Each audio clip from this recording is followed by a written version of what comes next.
Stanford University. This week is kind of the second part of what we have called Introduction to the World of Venture Capital.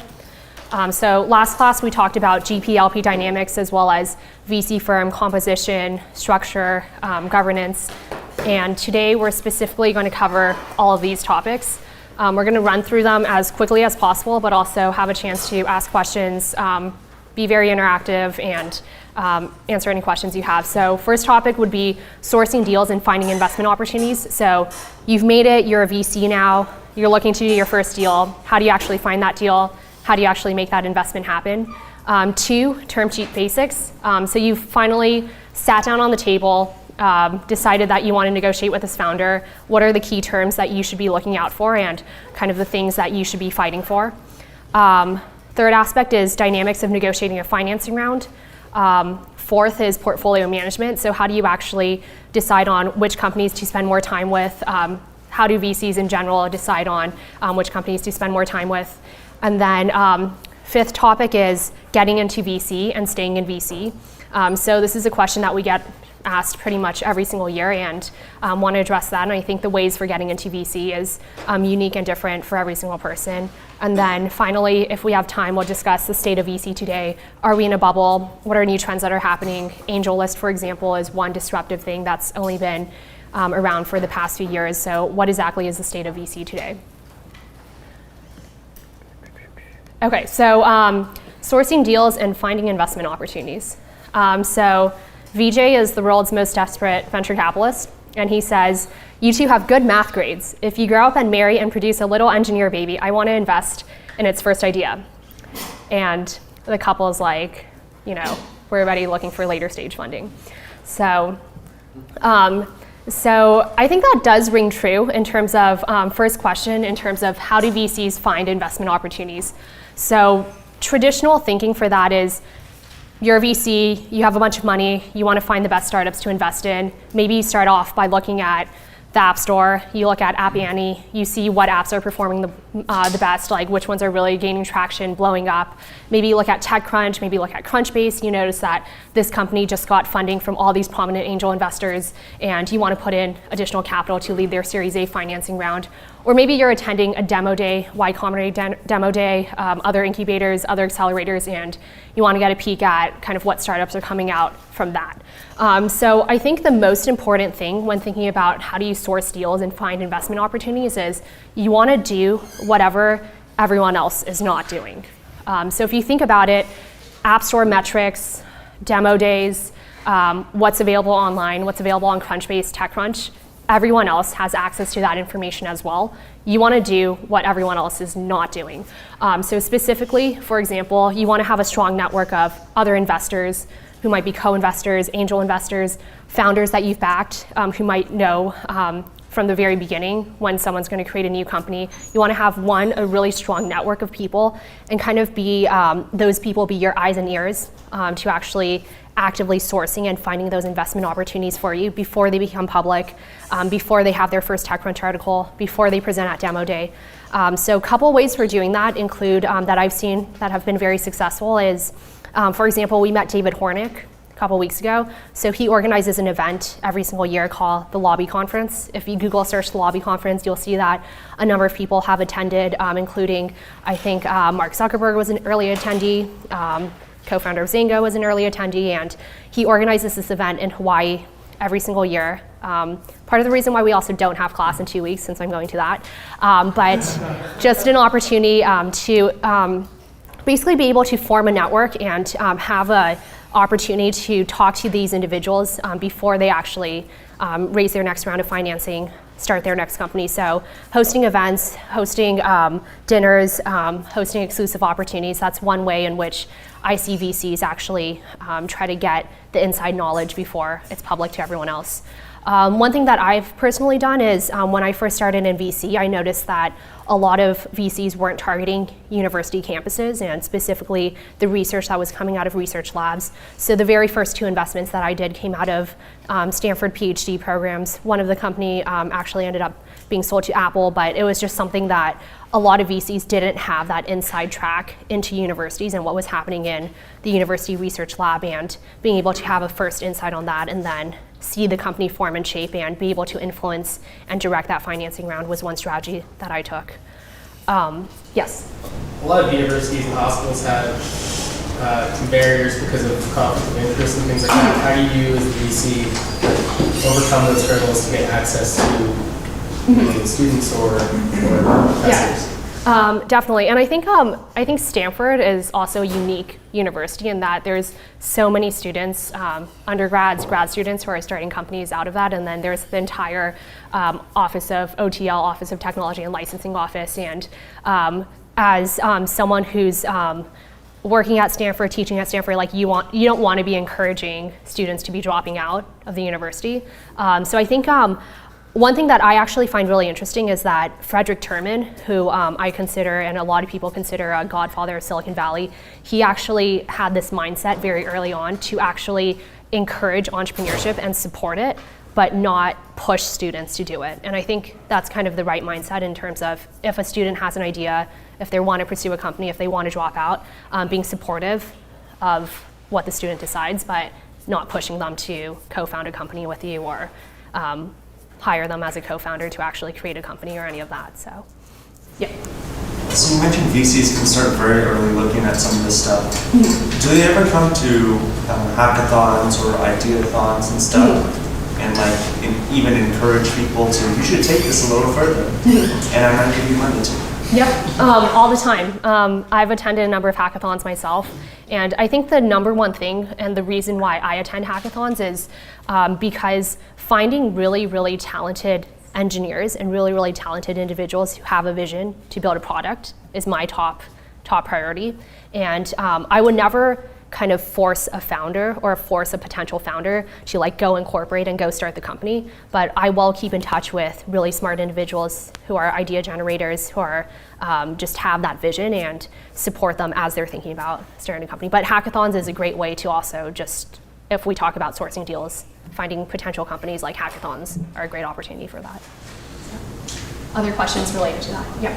Besides research now, what source of information are you aware of and find useful that most other people wouldn't know? So I think that for sourcing deals, my primary source is actually just through founders that I've backed or other investors who I've done deals with before. And these include angel investors, co-investors in early stages of financing round. And then on the founder side, I think founders are extremely, extremely critical. So for example, I've had founders who I've backed who have gone through, for example, the Stanford Startup Incubator, StartX, or for example, Y Combinator, and they have that inside knowledge as a founder in terms of they're mentoring the current class of founders in StartX, in Y Combinator, before demo day even happens. They know all the list of companies that are about to present, and being able to have that inside knowledge before it's out in the public is really helpful, and they'll constantly recommend companies for me to invest in. So in terms of kind of another question, what do VCs look for in investments?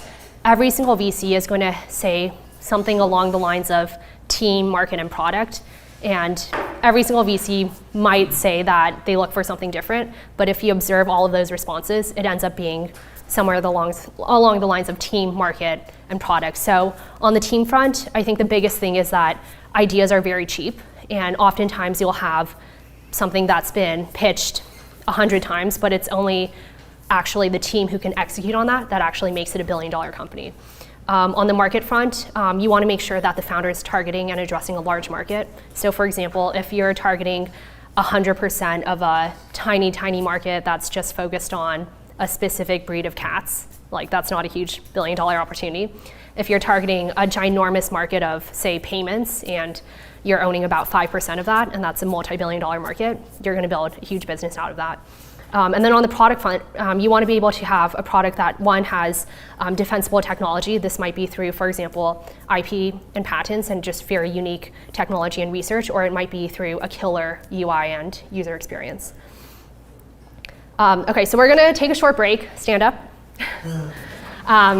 So I think one of, this is a stretch as well, so I think one of the things that investors look for all the time is this founder visionary. So for example, being at a place like Stanford, there's a lot of really smart individuals. You guys are all very smart, very high IQ, but do you actually have that vision in terms of if you're looking at the company 5-10 years from now, what is the company going to look like? What is that broader vision?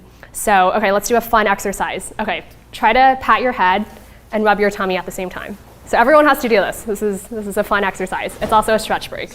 Okay, so keep patting your head, rubbing your tummy. Okay, so patting your head, this idea is being able to execute. So we all talk about founders need to be able to execute well. Okay, you guys can stop now. Okay, so being able to pat your head and execute and figure out what does product 1.0 look like. How can you actually build that product, hire the right engineering team, make that product happen, and have a very narrow focus on building that first version of the product, but at the same time, rubbing your tummy and being able to paint a vision of the future of the company, what's kind of the 5 and 10 year goal.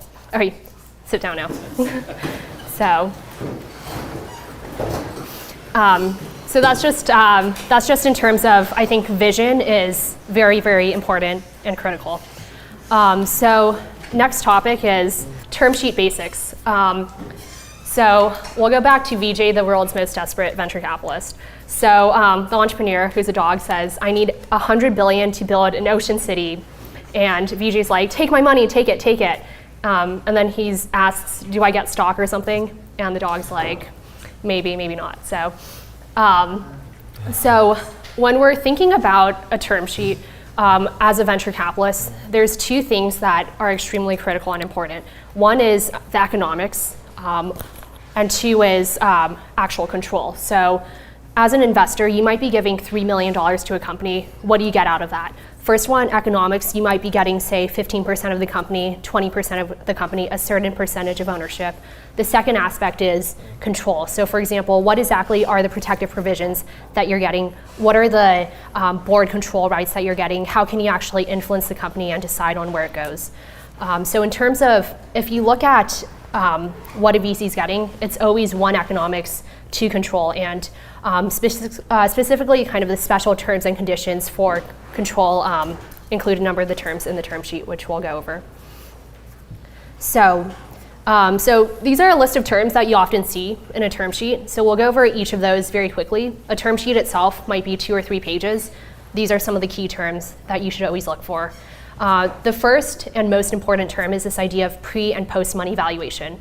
It's actually a very, very simple addition. So pre-money valuation is how much is the company worth before you actually invest as a venture capitalist. So for example, a founder might argue that my company's worth $7 million. And then VC might agree to that, usually doesn't agree immediately. And then the VC might say, hey, I'm gonna put in $3 million. So the post-money valuation for that is just 3 plus 7, which is $10 million. Keep in mind that the math isn't that simple, even though on paper it's very simple. In reality, the $3 million that the investor is putting in is worth a lot more than $3 million. There's this idea of smart capital. The VC is not just providing the capital, but also smart resources. And specifically, if you think about that, $3 million, anyone can provide a founder $3 million. All the cash comes from one place. The treasury prints it. At the end of the day, it's all the same exact dollar.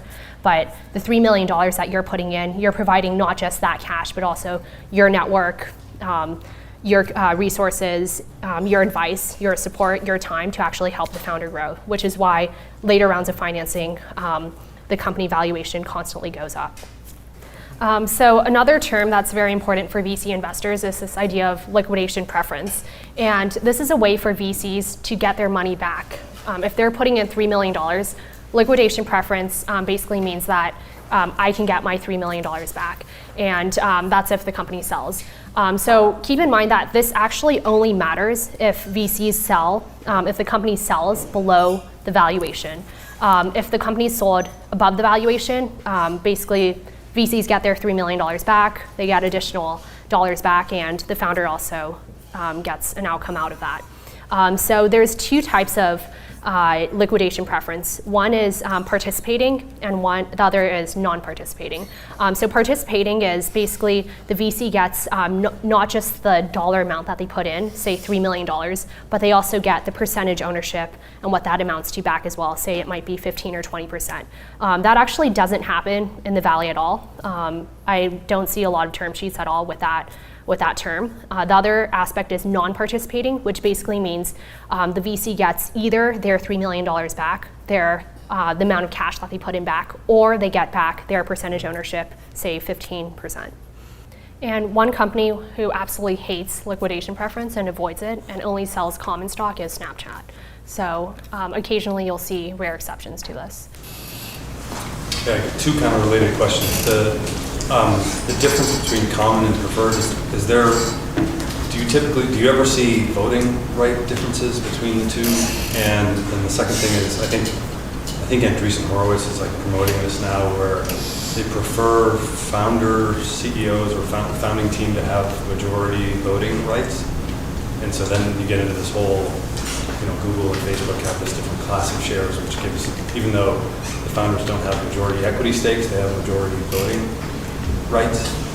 How does that play into, I guess, what kind of shares are issued? Yeah, I think the specific situation you're referring to is when some of the best founders will negotiate and argue for super voting shares. So you have preferred, and then you have common, and then within common there's both super voting stock as well as your traditional common stock. Within common, so there are different types of common, basically?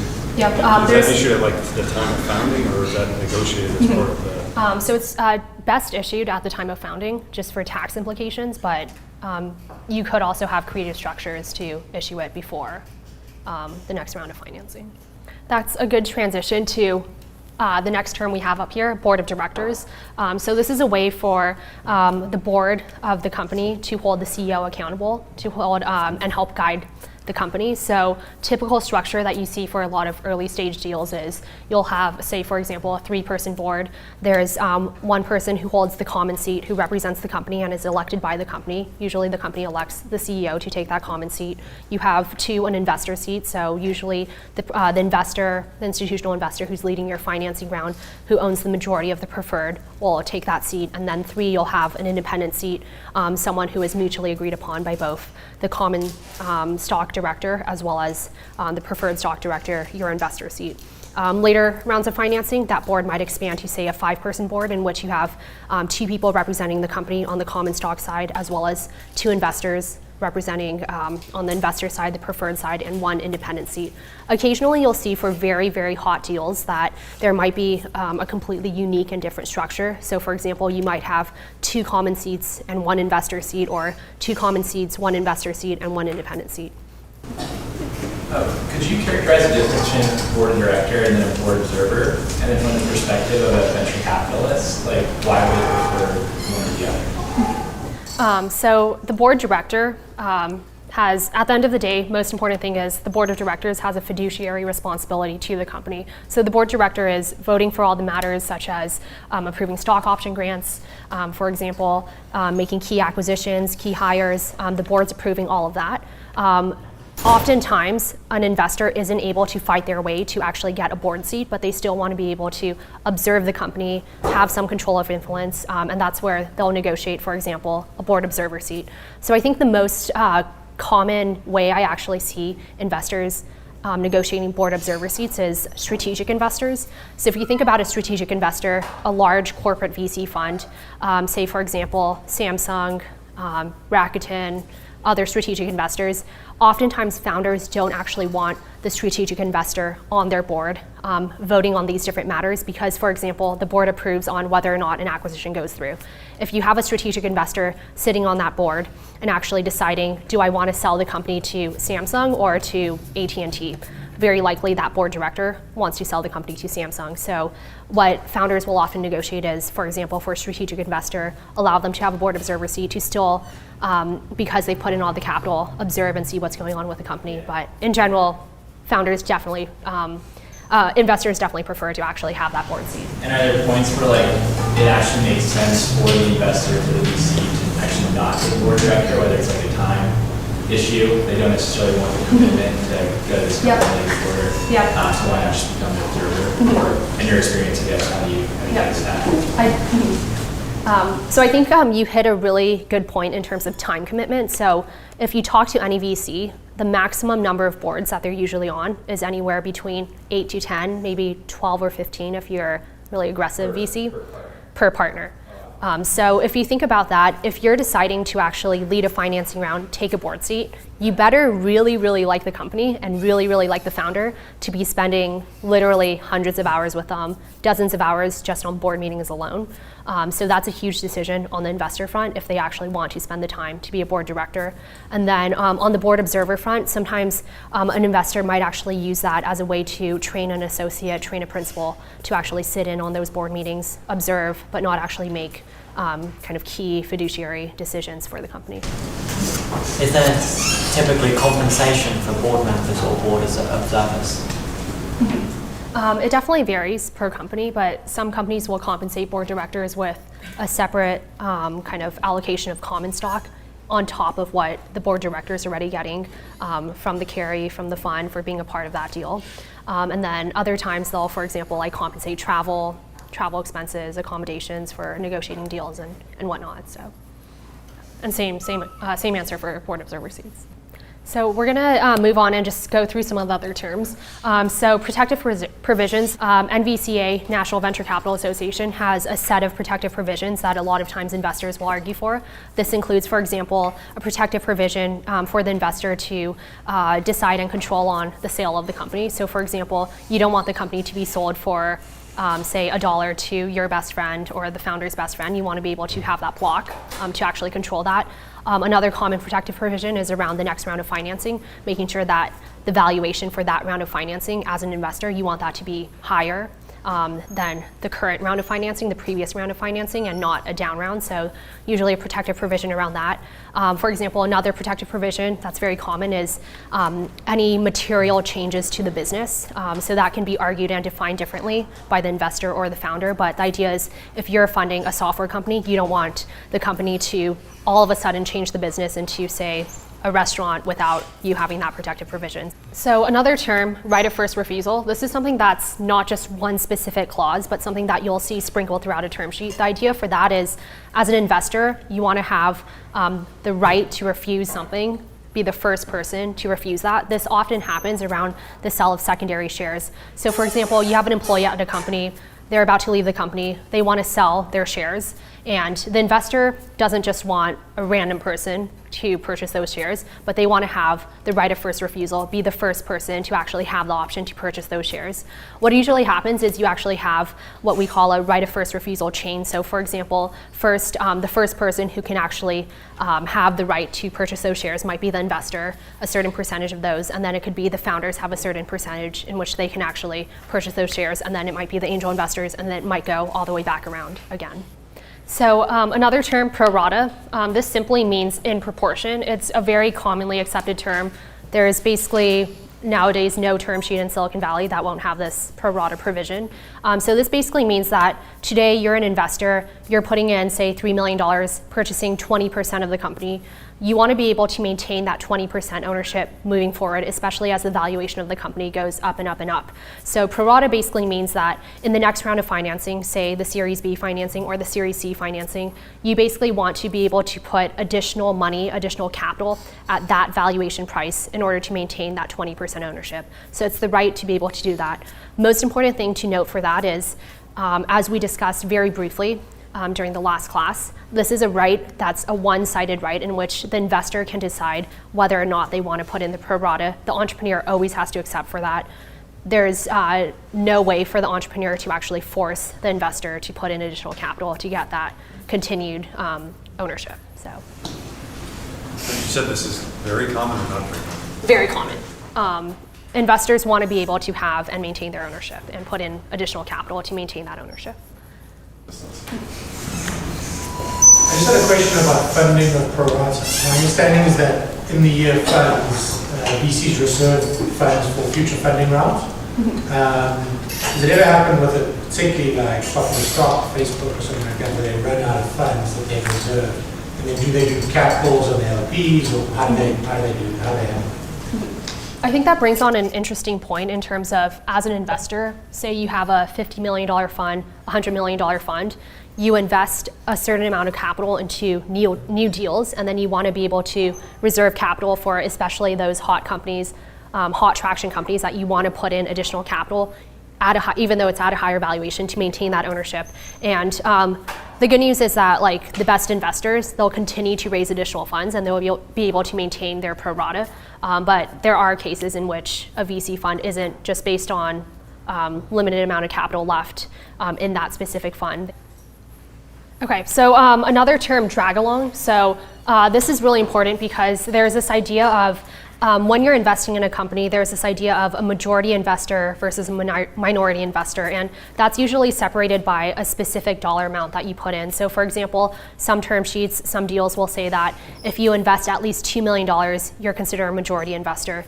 Purpose of the drag along is you might have, for example, 50 angels who are each putting in 100K checks, and if you have a major decision that needs to be made at the company, such as sell or acquisition, you don't want to have all these 50 angels having to make a decision on whether or not, and voting to actually make that happen. But drag along just means that the major investor, the lead investor, literally just drags along all those other investors to make a decision. So, yeah. Wait, is the majority investor the same as the lead investor, or what's that? So they're not the exact same thing. So majority investor is just you're investing above a certain threshold, and that means you can have certain information rights, certain voting rights, just certain rights in general. And then the lead investor has all the rights of a majority investor, but usually also has additional rights, such as, most notably, a board seat. So we're going to try to run through these last two terms pretty quickly and cover some additional topics just because we're short on time. So this idea of employee option pool, we all have heard of the story of, for example, the Facebook cook who became a millionaire because he received some early options in Facebook. So idea of this is so that employees of the startup, employees of the company can actually win and participate in the upside of the company, especially as the valuation goes up and the company becomes very successful.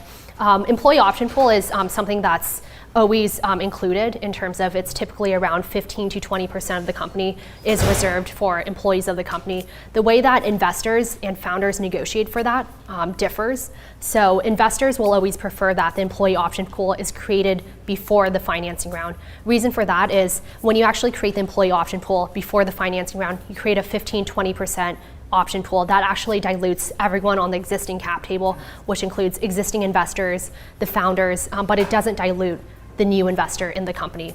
When you create the employee option pool after the financing round, basically that dilutes not just everyone who's already on the cap table, but also the investor who put in capital, and it dilutes the investor as well. So depending on if the employee option pool is created post or before, post or pre, before the financing round, the investor can actually get some additional percentage points of ownership.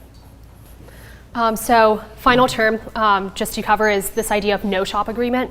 So every single term sheet has this no-shop agreement, and the reason for that is you want to do all your shopping or all your kind of figuring out which investor you want to have before you actually sign the term sheet, because once you sign the term sheet, the no-shop agreement could be anywhere from 30 days to 90 days or somewhere kind of within that range or outside of that range. And the idea is that the investor still has a fiduciary responsibility to their limited partners, to their investors, to their LPs, and they want to make sure that they do the diligence in terms of legal diligence, tech diligence, background checks, and most important reason why the no-shop agreement exists is because a term sheet is not binding at all.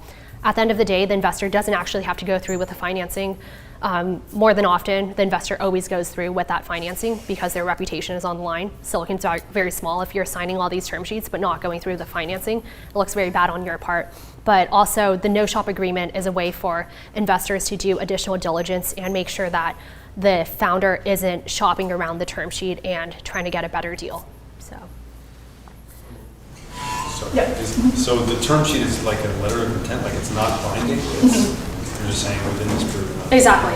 So that's good question and super important because the term sheet is not binding at all. It's there's no obligation to actually finance the company. From the term sheet process, founders and investors go into the final doc stage. A term sheet is usually only about 2 or 3 pages.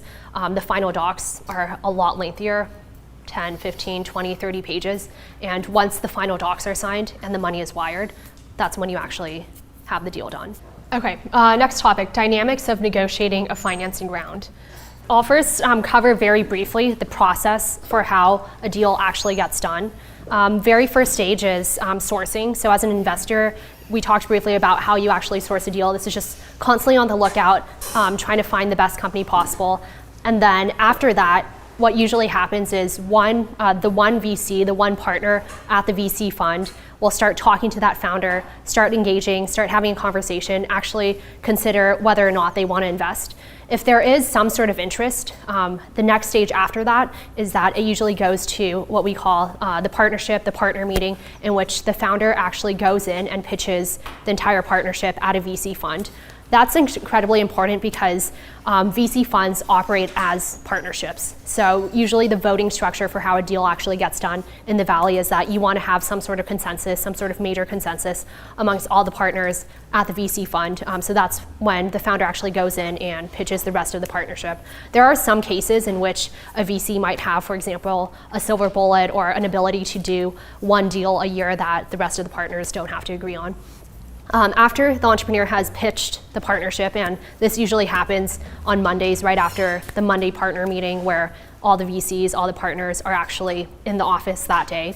Once that happens, what will happen is just some light form of diligence, usually, some light form of tech diligence, just in terms of seeing that this is actually a viable investment. From there, we go into the term sheet negotiation, in which the VC and the founder will together lay out and decide what are the key terms. Most of the terms, all the terms that we covered just now in terms of what's the valuation of the company, how much is the VC going to own, what are the rights, is there a board seat, who else is participating in the round, just like general basic terms based on that. From there, we talked about the no shop provision. From there, the VC will do additional diligence. This includes, for example, additional tech diligence. If you have IP and patents, the VC will have a lawyer actually make sure that you actually have those IP and patents, or they might do, for example, background checks, security checks. They will do legal diligence, look through your incorporation documents, look through all of your documents to make sure that everything's right and in order. And then from there, there will be what we call the final docs that are drafted. So everything that's laid out in the term sheet is then put into final docs, written out into lengthy, the question you asked was kind of lengthy 10, 15, 20 page docs.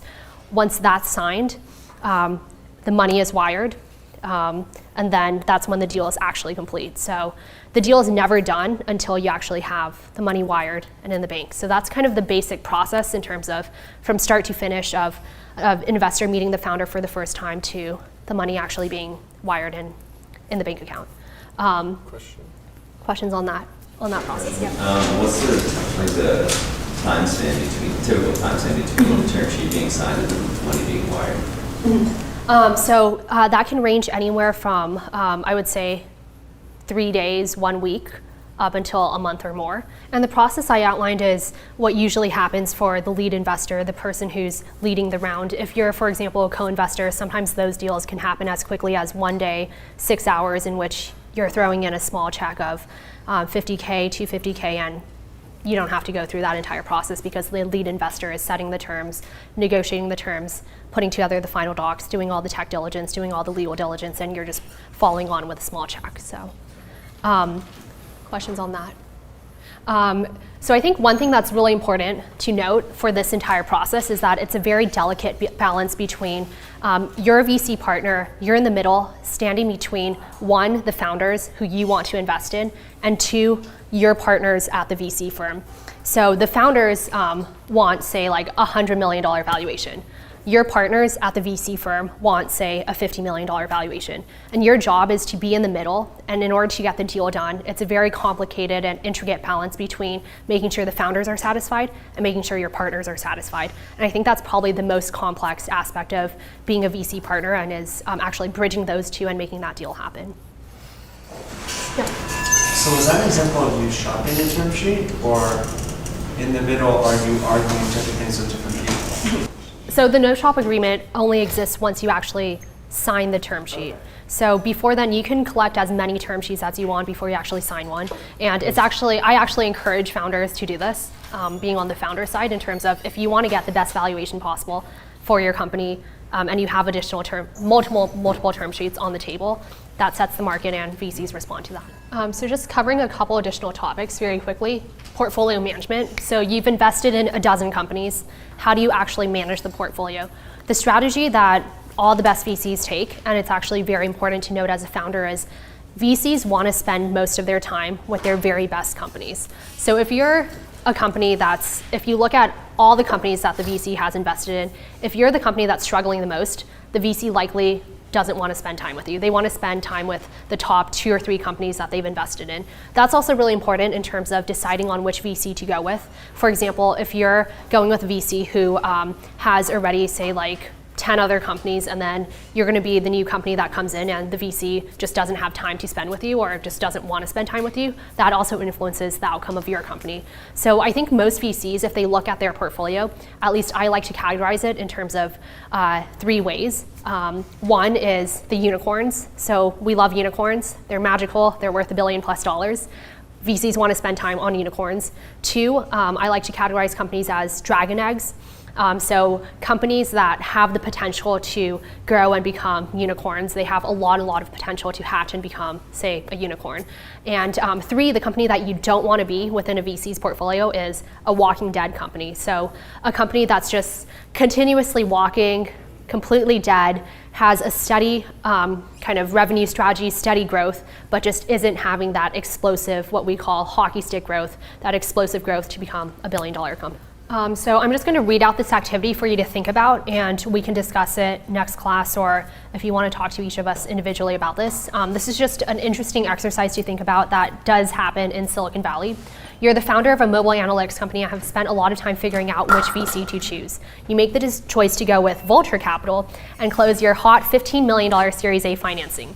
And then a few months post the close, the specific VC partner you chose to sit on your board leaves Vulture Capital. What are the dynamics and what should you do? So just food for thought.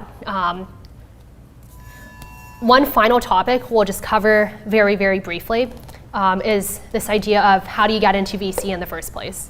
Getting into VC, I think the most important thing to note is that there's absolutely no job application to become a partner at a VC firm. However, I think at the end of the day, anyone can become a VC, and there's multiple ways to get into this. One common path I've seen is, for example, you've entered into Silicon Valley, you're starting to do a couple angel deals, you've invested in some really hot companies and have built a network around that and provided value to those companies. Other VCs who then put on additional capital into those startups that you've invested in take notice of you, and they might ask you to join that VC fund with them. Another strategy is, for example, you've built a company, you're one of the portfolio companies of that VC fund. You might not have that $1 billion exit, but you've shown that you've been very good at making key product decisions. You returned your VCs back their money. You have a vision, you're very smart, you're very technical, you're able to make good decisions, and instead of being the CEO of the next publicly traded company, instead you might join that VC fund because you've had a good relationship with the VC who invested in you, like you had good board dynamics, and you might join the VC fund that way. And then another instance is, for example, you're an executive at a hot, fast-growing startup, and you decide to leave that company and you're hired into a VC fund that way. I think at the end of the day, I think the most important thing is that there's no job application for it. It's all about your network, your presence, your ability to be a partner to the VC and just be able to work on deals together before you actually join the fund, be able to get to know the VC. And at the end of the day, a VC firm is a partnership, and no one wants to work with someone unless they've gotten to know them for a period of time.